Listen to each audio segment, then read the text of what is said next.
Hey, and now I'm on the other channel. Look at that. I'm here. I didn't do one yesterday because I was having my car worked on. And I was there from like 10 a.m. till like 3. Because I had to do these spark plugs and the oil change, or the whole big 9 yards. I drive a lot in my car. So it had a lot of miles on it, so I had to do all this stuff. So my normal check-in on Fridays where I would do something uh, kind of got delayed to today. But today I don't have to teach improv. I did do soccer this morning. So yeah, and we're gonna go see the movie at 6:30. We're going to see Nope. But because it's super freaking hot, we only did one little quick short for Antigone over there, which is fine. Whatever. It's hot. Our minds are melting into blue. I don't know what I'm saying. That's what happens. But hey, look at this. I have big water, ice water, keeping me cool as much as we can and hydrated. Hydration is important. I also had several Gatorade bottles there, as you can see. I need to clean this office. Well, there's a great picture of this cat, and it was like for a meme, I think, and it was like there were. It's like when you're when it's too hot and you're planning on cleaning, and you're just like this. This cat's just like. So yeah, that was. Every time I see that picture, I laugh because it's like, yeah, that's pretty much how I'm feeling in this 90-degree weather. Hope we don't get any hotter. It's also cool down the rest of the week. So we got one more hot day in the 90s, and then it starts to cool down. My God. Much I enjoy, days like this. It's fine if you're at the beach and you can go cool off, or you have a swimming pool. But I live in an apartment, so it's just like fans, open a window. That's about all you can really do to cool off. So yeah, this has been Adam's update on the heat here in Heat Wave 2022. Adam Haig here reporting. Anyway, so yeah, last week we did our sketch show, which I did a little wrestling promo-y thing on here. That was just for fun. It was just to do a character thing because I haven't done that. So it was cool. We had a good time. My team actually was voted for 4 out of 5 sketches. They liked our team's version better, but it was really close on a couple of them, which was good. Like I said, we're all on the same team at the end of the day. It was all for fun, but it is kind of neat to be able to see people's sketches that you don't get to see them until that night, as opposed to, oh, we read this a couple weeks ago and I've read it 100 times, and it's still funny, but you're like, oh, okay, well, I've seen the joke now, so I already know what's going on. But being in the moment, it was a lot of fun. And my sketch also, one of my sketches, won favorite sketch of the night, so that was fun, which I was not expecting. I thought it was funny, but I wasn't expecting, because last time we did it, I also won favorite sketch, so I'm starting to trend two-time favorite sketch of Sketch Off. Not a braggadocious thing, just a nice confidence booster for myself. Apparently I'm funny sometimes. And then there's now. So anyway, last couple weeks, of course, last week I did a stand-up tale, talk about all my stand-up stuff, which was fun. Before that I was talking about high school. Basically, mainly my acting stuff in high school, which I didn't tie into other things that were going on in high school, like social life and all that stuff, or lack thereof. And I haven't talked. I said I was going to talk about college a little bit, and I thought maybe I would talk about college, but focus mainly on the theater thing, and then I might go in a little bit into what happened post-college theater stuff, which then gets us out here eventually. But so I thought I'd just do that, guys. If you're game for it, it's a hot day. I'll just ramble on, whatever, and I'll wrap it up in a reasonable amount of time, or I might make it a 2-parter because college, there's a lot going on in college, At some point, I will also connect the dots, because along with theater goes women I was interested in before I met Anna, and then we build up to meeting Anna. That's a whole other storyline. That's part of another timeline at the moment. Right now, we're focused on the theater stuff and what got me into acting. We did that a little bit in the high school thing. So anyway, let's talk about college. Collage. I don't know why I'm saying it. I went to college. Collage. Look at the collage. Anyway, college. College. That's where I went. Sip of water. So I went to an IU affiliate, Indiana University of South Bend. So it technically, when you graduate, you still get the Indiana University degree. So, but I just went to an affiliate because it was cheap and it was easy. And well, my high school grades weren't terrible, but they weren't like Big Ten. You can go to this worthy university. I was an average student of average intelligence.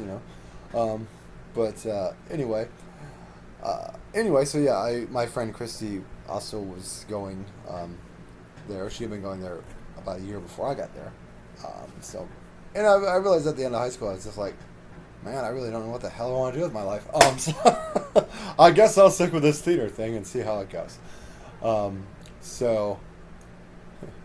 Anyway, so I was still living at home. I would just kind of, sometimes I'd walk because I didn't have a license yet. So sometimes I'd walk to college. Sometimes my parents would drop me off, whatever the case.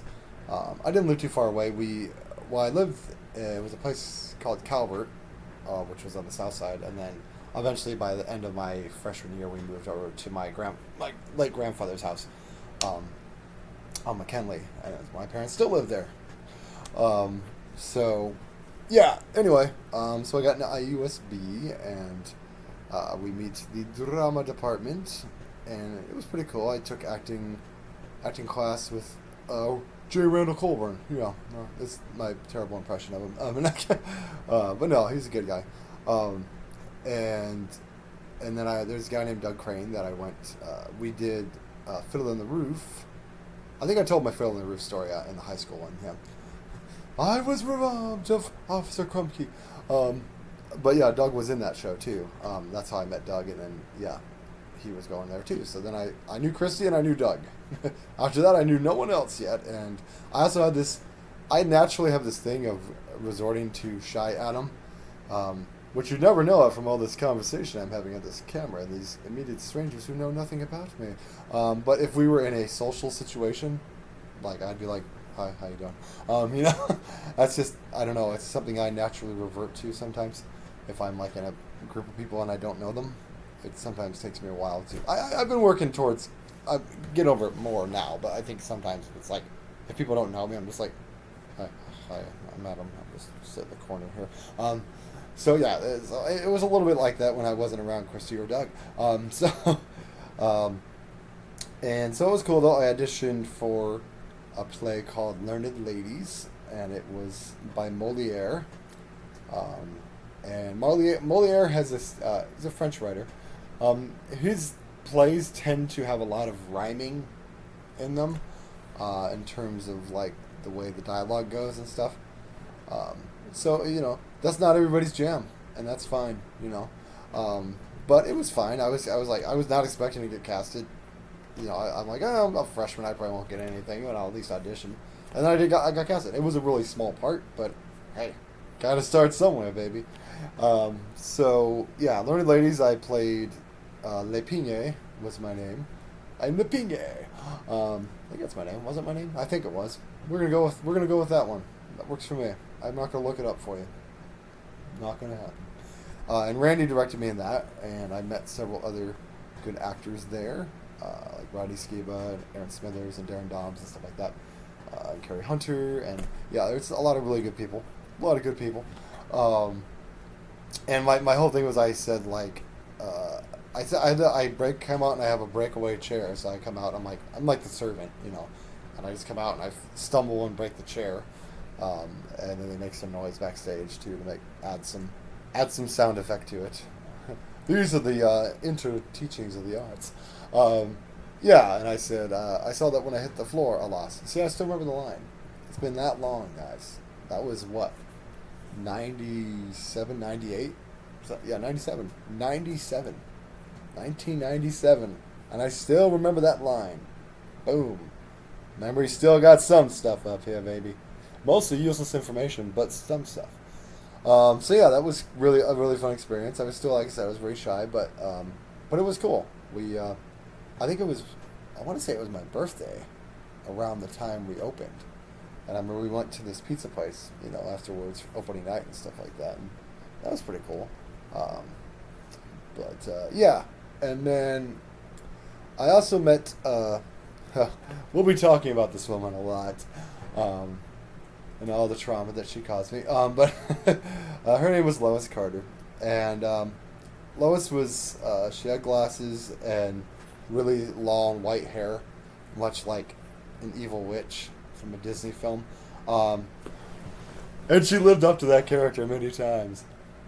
So anyway, I had her for this class called what was it? Play structure and analysis, I think is what it was called. Doesn't matter, not relevant, important. But so when you're going to college, of course, you have your main major that you're focusing on, which mine was theater, and then you have to take all the other classes like English and math and all that good stuff. Which, yeah, I had to basically start right from the beginning with English and math, but it was all right. But anyway, I just remember, like, yeah, she was not very nice. Like, she had favorites, the way she would treat people. And I'll get into some more stories with her later, but yeah. So it made things kind of awkward. And then she was also my advisor, so it was like, I already don't like this woman. I have to interact with her in my advising. So I remember, like, my first year I took English class, and I had the play structure, I had acting. There was one other class. Was it? I don't know if I'd taken math yet. I think math was the next session. It's not important. Anyway, the session went on, not too bad. I didn't do any other plays after that. There were 3 plays that year, or was it just one? No, it was just 2. That's right. Because there was Learned Ladies, and then there was, what is the damn name of that play? I remember everything, huh? Yeah. I just remember the line for it. Oh, Antigone. That's what it was, which is a Greek tragedy play. And the lead in that, it was interesting on the directions, too, for directors, because Randy had a certain style in the way he would cast people. And then Virginia Smith, she had a different way of casting. Like, she would cast very much, like, by looks and stuff, a lot of times. Not always, but a lot of times she would go very much as kind of the film way of going. Like, oh, they look great for this part.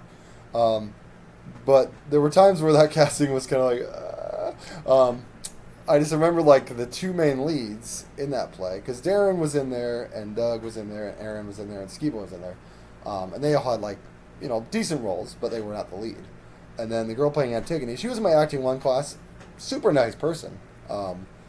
But she was very wooden, let's just say that much.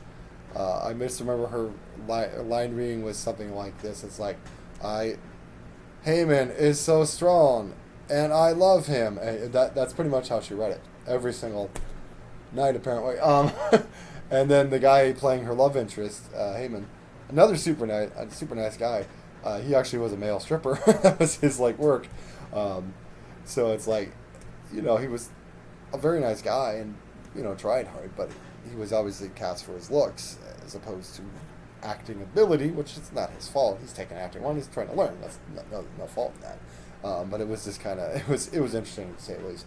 But I can remember I was like, we had this thing where you had to go to a certain amount of events you had to see. In addition to seeing the plays, if you weren't in them, you had to go see, like, concerts and art things and all that stuff. And you would have a punch card, and that would also help towards your grades and stuff like that. Well, I hadn't been as good about getting out to things, man, because I didn't have a license, and so unless somebody else was driving, then I couldn't really go to these places. But I can remember we were going to try to go to something in Elkhart, which was like about 30-40 minutes away.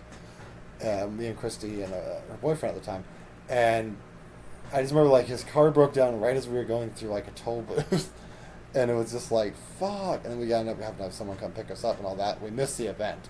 Well, this event was going to get me a punch that would have, helped my grade, because I wasn't exactly doing well in play structure analysis because, well, Lois. Anyway, it is what it is. So I ended up actually not passing that class. In fact, I can't remember if I got a D or if I got an F. And then I didn't pass my English class because I was sick, and then, like, ran to give them the paper, and they're like, it's too late. I'm like, shit. So I ended up, like, failing 2 classes, and I'm, like, freaking out because I'm like, fuck, I'd failed 2 classes. I'm going to get kicked out of college after 1 fucking semester. So as luck would have it, they kind of are forgiving on that. I had to basically just had to retake the English class. I think the next fall I took it, but like I couldn't be in any. I could work on a play, like work backstage. I just couldn't be, be in. I could still audition, but like I couldn't like be in one. But to be fair, the roles they had available, I was not ready for or right for, in terms of my skill level. But yeah, I just remember it was just kind of unnerving because I had to go to Lois and like, oh god, this is going to ruin my life, and she's like, oh, it won't ruin your life, you'll be fine. But anyway, so as it worked out, like I said, I took the English the next fall, passed it just fine. I would take play structure a couple of years later with a different teacher, and amazingly do better. Don't know what that reason would be. Anyway, moving on. So that was the first semester.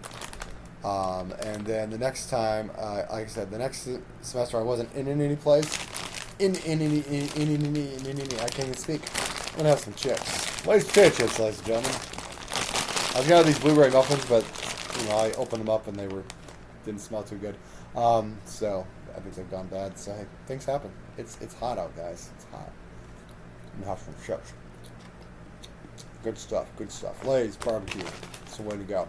Anyway, back to me. So yeah, I ended up working on this great show called American Buffalo. It's it's not Sam Shepard. It's Mamet, David Mamet play. Really good play. It had Darren and Aaron and Rodney Skiba, who were all very strong actors. So you can be kind of in awe of them, how amazing they are, and good guys too. So they were great to me. And Doug would work backstage. I was a dresser, which basically just you help people with their costumes and stuff like that, and hang the costumes up at the end of the night and all that. So a pretty easy job. Also, there was one I think Darren Doms had to use like cigarettes, so I had to like cut them and for him every night and stuff like that. So that was cool. Yeah, and so that was it was fun to work on that and stuff. It was cool because like Randy directed that, and then Virginia directed a play with like it was 5 women roles. So like one was almost all guys, one was all women. So that was pretty cool. And I want to say there was a children's show there because he usually did a children's show like in January. But I am shuddering to think what that was. Oh wait, it was Velveteen Rabbit. That's right, Velveteen Rabbit, because Skiba directed that. It wasn't bad. And so that would be the end of my freshman year. And I didn't, I said my grades did go up after that. I'm trying to remember what classes I took that session. I barely remember. Not important, because nobody cares about which classes you took out of. Who gives a shit? Anyway, back to the story. So yeah, as it would go, we had... remember we had the show... every year, they had a thing called Bullshits, and it was just kind of like a barbecue. And it was fun, because they would have this book all year, and if people would say kind of like innuendo type of humor, or just something really strange or something like that, they would write it in there. It was like, oh, that's line of the year or something like that. It was a lot of fun. And so, yeah, I got to go shopping occasionally for things like that. For awards that we were going to give. They're fake, funny, silly awards, which, that's the best way to do it, honestly. But that was fun. I remember that was my first bullshits and stuff. And then, yeah. And then I remember I auditioned for this scholarship thing. And it was basically like scholarship would pay for your classes basically, and so my parents wouldn't have to pay. And I auditioned, and like you just go and you do a monologue or two, and then they get back to you. And I did okay. Like I thought my monologues were decent and stuff like that, but like I was not expecting like they're probably not. I'll just do it for the hell of it. I wasn't expecting it. And then I found out that I actually won the scholarship, so I was like, whoa, cool. But then, unfortunately, as often happens in my life, things take a turn. And what happened was I needed to get a job because I was in college. My dad didn't like me working when I was in high school because he wanted me to focus. But now that I was in college, he was like, oh, well, at least work on the weekends or something. But it was over the summer, so I was like, okay. And I wanted to take a psychology class over the summer, so I was still doing school, just to knock one out, because me and Christy took it together. I'm like, all right, cool. But I also got this job at Martin's Supermarket, and my whole intention to go there was I wanted to just, be a cart pusher, maybe a cashier, but like probably a cart pusher at least to start. But they're like, oh, we need someone in the deli, and it was just like, okay. I took the job because like, it's a job, and I worked there for about 3 months, and I've told the hamburger story already from the stand-up thing. But yeah, like I said, one of the most miserable jobs you will ever do is work in a deli, because you are just surrounded by meats and cheese and all the salads, and it just all day. It's just like, I don't want to be around any of this food right now. Get me out of here. It was funny because Christy came with her friend. A couple of friends came by and saw me like cutting the meat, and they're just like, what if Adam was in a horror movie called The Grinder? Grinding them up with this meat. So yeah, I mean, there were some good times. I mean, the ladies I worked with were very nice, and they were cool. But it was just like the main boss didn't seem to like me very much, or didn't think I was gonna. I would. But the one woman, Viv, she was really nice, and she said, Adam, you do good work. I'd sweep up around stuff, clean up for them and stuff. If I needed to cover a day, then they'd cover me and I'd cover them. It worked out fine, But, like, it just, the job itself was just, I remember I had so much stress. Like, it was causing me a lot of stress in my stomach, so I would have, like, really upset stomachs and stuff that summer. And then I was also stressed about the psychology class because I wasn't doing well. I ended up getting a D in it, which I don't know if you know how things work in the educational thing, but if you just win a scholarship and you get a D in a class, you tend to lose that scholarship. So suffice to say, I got a D in that class, and while my next semester was paid for by the scholarship, I basically was on probation for that semester, so I couldn't be in any plays. Very much like if you're an athlete and you don't make the grades and they don't let you play basketball or football or whatever. Unless you know some people and you can pay some money. But I didn't have those strings attached to me. Nor would I want them. So anyway, I say a lot, if you notice. Because I'm thinking, it's hot out. Give me a break. Anyway, so that was there. I did it again. See, my brain. Anyway, back to me. Eating chips and water. Anyway, so yeah, I was... What am I doing? Probation. That's what it was. So that was kind of... I fully admit that I shouldn't have taken that psychology class. It was either I shouldn't have taken the psychology class or I shouldn't have been in the deli. If I had been a cart pusher, I probably would have done better. But it is what it is. Shit happens. But there is always this moment in my life, in my mind sometimes, where I'm just like, man, what if I didn't lose that scholarship? How different would my college experience have been? Because the way it would work as well is you had to be involved in like a whole bunch of plays in a row. So Doug ended up getting, I guess he was a runner-up or something, so he ended up getting that scholarship and stuff. So then he was always in plays, whether it was working on them backstage or being in them. They constantly be doing like back-to-back plays. So they do 2 in a semester or 3 in a semester. You pretty much be involved in them in some way, which is cool. But I can understand that can also be a lot of pressure too. So who knows? But yeah, it was rough for me because it was just like, oh man, I just I had a rough first semester. I failed those classes, and then I get a D in the stupid psychology class after getting a scholarship that I would have just really done me well, and then I blow it. So. That's me. I blow things. Anyway, so yeah, that semester was a little rough, but they did a couple plays. They did what was Servant of Two Masters, I think was one, and then they did the Glass Menagerie, and then they had a Christmas Carol, their own version. Tom Miller, who was the dean of the theater and all that, he was super nice guy. One of the nicest people you ever meet. He's since passed, unfortunately, but what a guy. Just always super nice. I did a cable access show. That's kind of how I got into sketch as it was, but and he actually saw the show and was commenting. I'm just like, it's funny. You can be in front of a camera like I am right now, and be completely comfortable. But then when you're like in a room with people that are judging you, essentially, you get kind of more shy. I'm like, yeah, I guess it's true. But no, super nice guy, and yeah. So anyway, that was that. But he had written a version of Christmas Carol, and I believe Doug was the first Scrooge. He ended up playing Scrooge in that, and he did a pretty good job.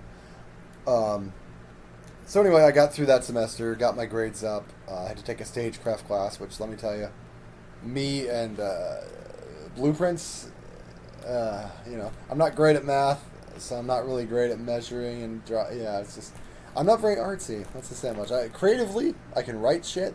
I can write comedy. I can do that. Acting, no problem. Directing somewhat, a little bit here and there, but like running sound, hey, no problem. But as far as like designing a set, I got nothing for you. But yeah, my dad would help me like get the outlines and all that so that I would be able to, pass the class, obviously. But I still did the work, obviously. But like, it was just like, oh, this is stressful. But they're like, oh, okay, I need to get over the hump and, not fail another class. So, yeah. And luckily I did. So, got my grades back up and was able to be in a show the next time, which was Love Labor's Lost. What's it saying? So I'm going back. Oh, that's not important. My phone's letting me know things. That was Love Labor's Lost. And that it's often commented that it was one of Shakespeare's worst plays. And I don't know if it's because he didn't finish it or something like that. And yeah, Virginia directed that. And I played... Who did I play? I was like... I don't remember what the hell the character's name was. I'm not going to look it up. It's not important. But anyway, I played it was a decent comedic role. But she had some weird choices. Like, she had set it in the 50s, which, hey, artistic choices on Shakespeare, I've seen a lot of different versions. It's totally fine. But she had it set in the 50s, and she had some people on roller skates, and then instead of singing songs, we would, like, it was very musical, and, like, we would just lip-sync songs. It was a lot of weird choices. I have no regrets about doing it. I appreciated the role, and Virginia was a very nice lady, and very talented. She's actually in Home Alone. She's like, when they're, she's in the scene where they're in France, and she's like, Frank, don't eat that. That's her. Like I said, very nice lady. I had a good relationship with her, but it was also like, some of the choices is like, what are we doing here? But yeah, that was a fun play. Not the best play, but it was still fun. And then, yeah, of course, the summer came again. A lot of people... Oh, yeah, I forgot. I had auditioned... I went to these auditions, and it was for, like, summer stock stuff. So, like, you get jobs during the summer, and you get paid for them most of the time. And Erin and Kelly, who's the other actress that I was in my acting 2 or 3 class, something like that. I got down with them and this other girl, Brenda. And we had gone down to audition, and like Aaron and Kelly got into Tecumseh, which I later worked at many years later. But I wasn't ready. I printed all these headshots off, and then I was trying to make copies that I didn't have, and they needed like a whole bunch of copies. I was like, I'm running around the campus trying to get this stuff. And then my audition wasn't. Because of that, my audition wasn't the best. So evidently I did not get any callbacks. So it was just like, well, crap. But it was a fun trip down. With the four of us had a great time driving down and stuff like that. It was a nice little campus. But yeah, so because of that, they were going away for the summer. A couple friends were going, and I'm like, so I ended up, and I think Doug was doing some stuff in Virginia. Like he was working on I think it was at Opera House or something. It was more tech stuff. But so I was kind of like, well, here I am. Here I am doing. Oh, wait, was that the year? Yeah, that was the year, too, that Christy went down to Walt Disney World to work for the summer. So, like, all my friends were going away and doing things, and I was just like, well, here I am. Also, I started working at Myers in Indiana. It's not Fred Meyer, it's called Meyer. It's based out of Michigan. It's very much like a Walmart. It's very much that super center type of thing. And I started working there as a cart pusher, so I actually got to do the job I wanted to do at Martin's. So that wasn't too bad. So I've been doing that, and then I started doing cable access. Probably from there a little bit. So I'd seen some friends do cable access, like Roddy Scuba goes on there and was doing impersonations of Randy, which were pretty funny. And he thought so too, so it wasn't a big deal. But like, let me finish my chip eating here. But yeah, so I decided I'm just gonna do a cable access show, and I went down and signed this contract. You just do a certain number of episodes and all that stuff. I just pretty much had a chair, and I would just like put on different costumes, and I'd be different characters and stuff. And it wasn't the most wonderful thing to watch. Like, it'd be like me right now going behind this chair and coming back as a, but you know what? It wasn't that bad. It was a good start, because obviously I grew up watching SNL and things like that. So, and SCTV and things like that. But like, that's how old I am, people. But yeah, so I started doing that, and I would come up with each week. I'd come up with different costumes and characters and things like that. But it was fun. I would do that like every other week or something like that. But you just go in there for half an hour and shoot, and then you'd be on cable access and doing fun stuff. So I had fun. I was always by myself. No one ever came on to guest star. I invited many people, but they never came when I was doing the filming, or they weren't available. So it's just me. It was called The Big Nasty Show. Now there's a story behind that. Because you're like, Big Nasty, what the hell? So I had been called, I didn't mention this, but I had been called Gump in high school because I had done an impersonation. I might have mentioned this in the high school story, but I'd done an impersonation of Forrest Gump, and like a ping pong ball hit me in the head. We were playing ping pong in Christy's basement, and like it hit me in the head, and I was like, I got hit in the head with a ping pong ball. And I had been really shy before that, so that was kind of my, like, I don't want to say coming out, but like it was sort of my coming out of my shell moment. And from then I was just Gump throughout high school. But now that I was in college, I mean, Christy still called me Gump, and that's fine. But it was college, I'm like, I need a new nickname now, one that's much cooler. And so I just started calling myself Adam Big Nasty Hay. Then no one gave me this name. I just called myself, I don't know why. I was like, I'm Big Nasty, why not? I'm tall, whatever. I'm nasty looking, so, my Anna would be like, don't say that. But, I don't know. It was just like, I remember I wrote on the board, I just wrote on the board like, all right, Adam Big Nasty Hay. And then a couple people actually, it stuck for a couple people, just like, Big Nasty, So I actually called it The Big Nasty Show, so it was just like, that was what I was called. Also, my first email for Yahoo, I still have it too, bignasty2099 at yahoo.com. That's my first official email that I set up. I don't really use it much anymore, but it's still active. So if you want to send me an email to that, go for it. So yeah, that was cool. And then I did, the fall came back around, and I did Richard III.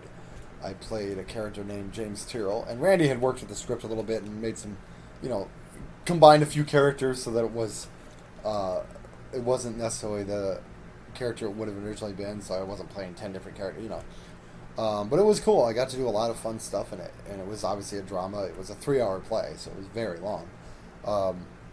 But, like, for me as an actor, it was a lot of fun. It was the second time, because my dad, when he saw me making it, it was the second time my dad thought I could actually act. Because I got to do this murder scene where I stabbed the guy, and I also was...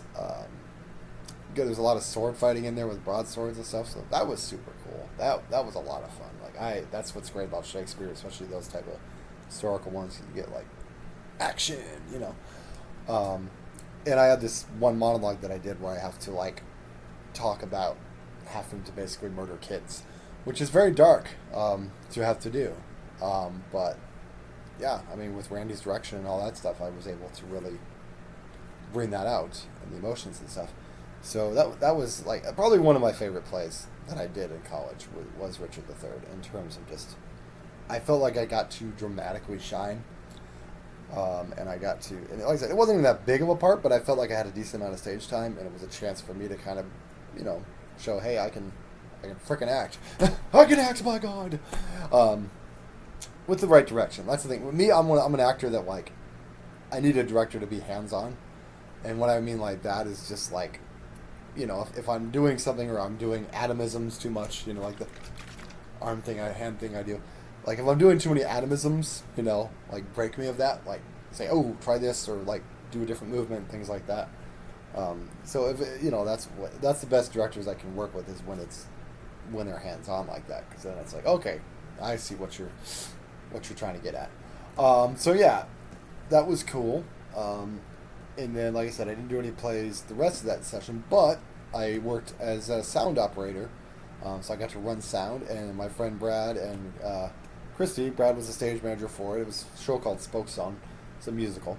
And Christy was running lights. So we were all in the booth having a freaking blast. I remember I got us pizza one night. We were just eating pizza while watching the show and, joking around on the intercoms. And that was really fun. Like I said, I can go into more stories, non-show stories, another video, but for now I'll just stick to the shows themselves. And then Christmas Carol, I wasn't involved in that yet, but Aaron played Scrooge. He wasn't too happy about it, but he played a good Scrooge though. And then the next session would be the spring. That was 2000, to the year 2000. Holy crap, that's like 22 years ago. Okay, I just got to wrap this up. About 15 minutes, I'd say.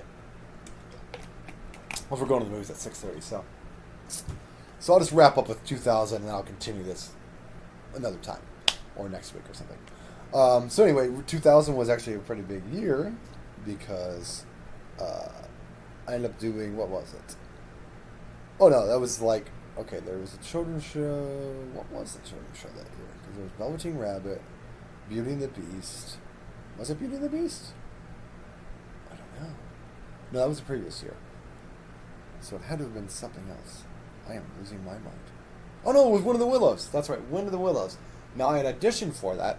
Didn't get in. I really wanted to play one of the Weasels. Or play Badger, which Doug ended up doing. When he wasn't falling asleep backstage. Because we had to get up super early in the morning to do that stuff. But I ended up being assistant stage manager, and Brendan was the stage manager. And that was actually a good experience. So I had a good time on it, being assistant stage manager and all that. And then from there, I did do God, what was the play's name? I remember I played Baptistan. I was a rheumatic drunk. I had to put shoe polish in my beard and to make myself look older. But I had this they had this spinning bed that I would do. But I was only in the second act, and a flea in her ear, that's what it is. It's kind of a farce play. And Virginia directed that one. And I can remember and it wasn't an ego thing. I mean, maybe a little bit, but we had this other person that had to drop out for some reason, and then another person was going to play this role, and then it was kind of the romantic lead, or one of the romantic lead type roles, and I wanted to branch out a little bit, so I was, she considered me for it, but ended up going with the other guy, because I wasn't pretty enough. No, I'm just kidding. But I remember being kind of oh man, I really wanted to play. There was anything wrong with the role I was playing. I got some laughs and stuff like that, but I think at the time I just, Richard III was such a breakout moment for me personally, that it was to the point that I even got compliments from some random person in the hallway saying, "Oh, you were good in that play." I was like, "Oh, thank you." So when you get those, that's kind of a nice momentum booster and confidence booster. So then it's oh, yeah, I'm just in the second act, and that's all. And it wasn't a big deal, in the long run. It's it was a fun little role. It wasn't too bad. But yeah. But then I actually went to Walt Disney World myself. And I'll get into that another time, because I want to wrap this up just because I want it to go. I'm trying to keep my videos not super long, going hour and 15-minute things. So let's go ahead and stop there, and I'll talk about Florida next time. But yeah, Florida was great, because Christy had done it the previous year, and then I decided to go for it. And the only disappointment was I was 2 inches too tall, because I'm 6'5". Obviously, I'm a very tall guy. But I was 2 inches too tall to play Goofy. Granted, in the Florida hot sun, that would have sucked anyway. But at the same time, I was oh, man. Apparently, I could have played the Beast, because he was 6'5", but oh well. But anyway, like I said, I'll talk about Florida another time, or the next time. So this is college part 1, guys. A little rambling, and then kind of college theater experiences part 1. Like I said, I will get into more stuff with Lois, and I'm just kind of going show to show right now, and then I'll go over college, the other stuff. In high school, too, there'll be some more. I'll sort of dive that together eventually. Anyway, guys, I'm going to wrap this up because we're going to be going to the movie soon. So I just want to do another video for this channel, just so we had something on here. I'm trying to keep the material on here as much as we can. Now that the sketch up is over, we have a little more time for our next big sketch show is October, and then we have Sketchfest. So we have a little more time for that. So breathing now as much as I can in this 90-degree weather. Anyway, guys, thank you for joining me for college part 1. We got to 97, 98, 99. So into 2000. So the year 2000. They used to do on Conan. Cool, guys. Stay cool if you're in the heated areas. And otherwise, have a great night.